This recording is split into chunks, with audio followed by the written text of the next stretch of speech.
what we've really come to understand is it's the hand action that actually drives. If you have good hands, you know what to do with your hands. So much works back into the body, and the golfer they're empowered when they know how to use their hands properly. Gentlemen? Right, that everyone needs to start with rhythm, balance, and tempo, and the tap, tap, tap is a way of just kind of tuning yourself up. It gives you a good feeling for the weight of the club, the pace with which you're going to swing, and you can really find the ground. You know exactly where the ground is, and you get a feeling of where the club face is, but overall, you got the motion happening. There's the waggle, then the little tap, tap, tap, and I think Bryson DeChambeau, he goes thump, thump, thump when he wants to hit it, and he says, but that action, that's like hammering. So you're doing a little hammer. So golf, you want to hammer the ball. You don't want to be stiff. You want to have flexibility, and you want to have the flow. So to pick up the flow, you got to be on the go. So tap, tap, tap, and then bang.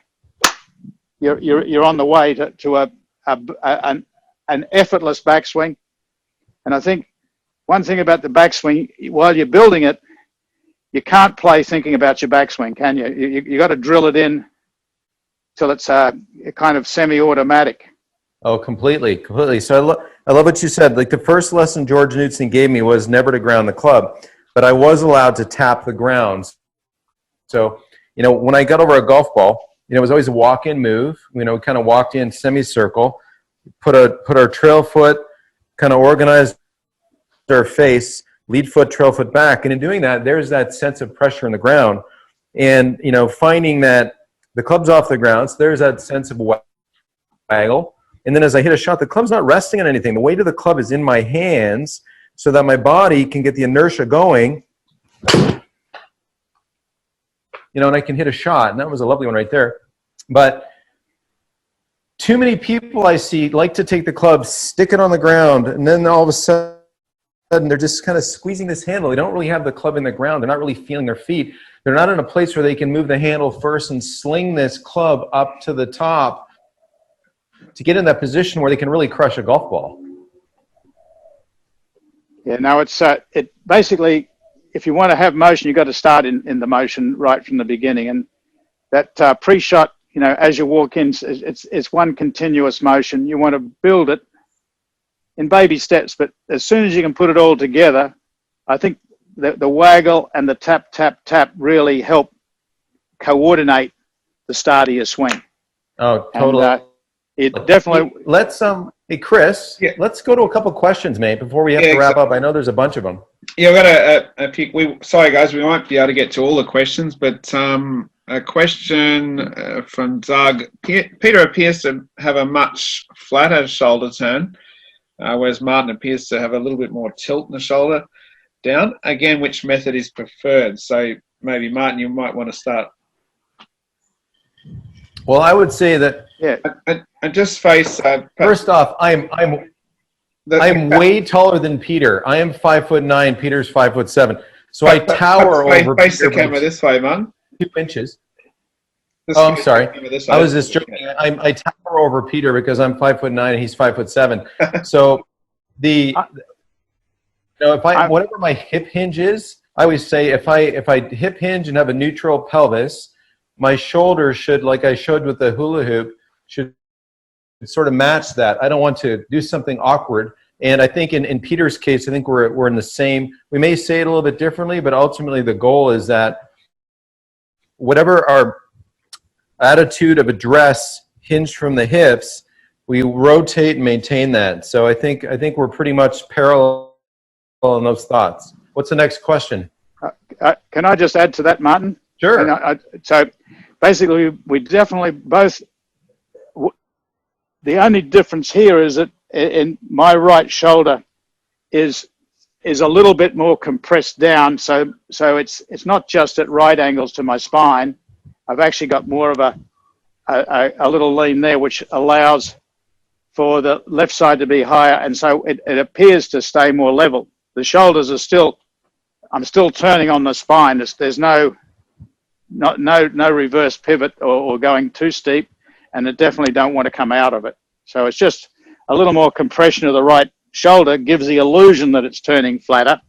It's just turning around your spine. You don't want to rock it and you don't want to lift it. Perfect. So I think that's the only difference is I'm a little more down with my right elbow, maybe. Excellent. Excellent. What's next, Chris? Yeah, so just a question from David. In order to transfer your weight efficiently, should your head move slightly to the rear leg or remain still? Just talk about transfer. Peter?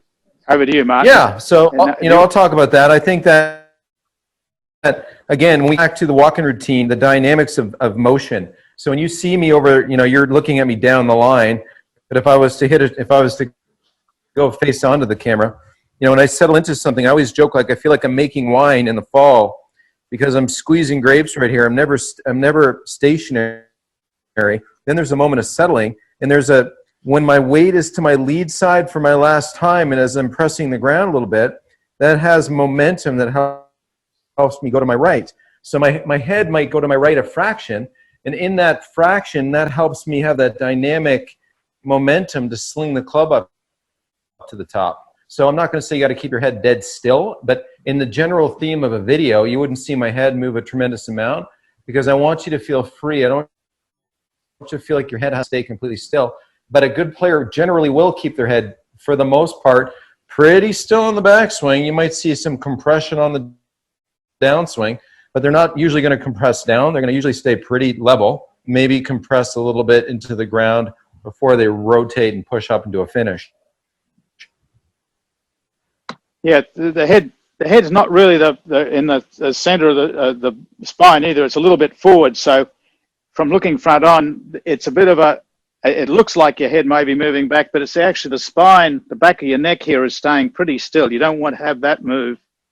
And I think keeping your eyes on the ball is a great way to stabilize your head and to feel like you're turning in a barrel.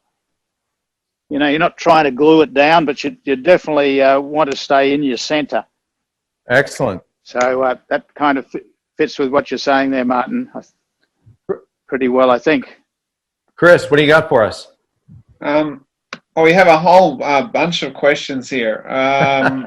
Yeah, we won't be able to get to all of them. How do you keep your right elbow in the correct position in the backswing, from Andrew? Well, I can tell you what, not to promote my own products, but this light inflatable ball has worked well for a lot of people. We call it the Tour Striker Smart Ball because some people that lose the awareness, like, do you really need training aids? I don't think you do, but the reality is most people don't have the awarenesses that they need. So if you have something like a smart ball that goes just below your elbows and you're working on this momentum and you can manage your elbows a little bit more. If you manage your elbows, you manage your wrists. If you manage your wrists, you have better management of the club face when you go A to B. So, something that can kind of manage how much elbow separation you have during your swing will help you get the club more organized to the top. So obviously I sell training aids. I use them all the time when I teach. Do you need them? No. But if you lack the awareness for a particular part of your swing, I absolutely wholeheartedly put you in them so you'll get better and you'll feel it faster. Peter, what do you have to add? Well, I think everyone should have a smart ball. It's pretty smart, but and mine is Ben's got my smart ball because it does help make you aware of where your elbows are. But the actual physical thing that controls your right elbow is your right hand. So if I came a little closer to the screen, if I push against that right hand, if I pull, then my elbow floats. But if I push against it, and that actually kicks in. And while I maintain a pushing attitude with my right hand, my right elbow will stay in the correct position and it'll fold here. As soon as I pull with the right hand, it moves the right elbow. So the actual right hand pressure up here at the top of the wrist against the left hand is what controls the elbow bend in the backswing. And I think this is a good drill for someone you haven't got a smart ball, push your hands together and you'll find your elbows kick in, and pushing down on the left and on the side with the right. Now when I push one hand against the other, the right elbow has to fold and stay, what we say, in front of your hips. It's not back behind your hips, and it definitely no chicken wing up in the air.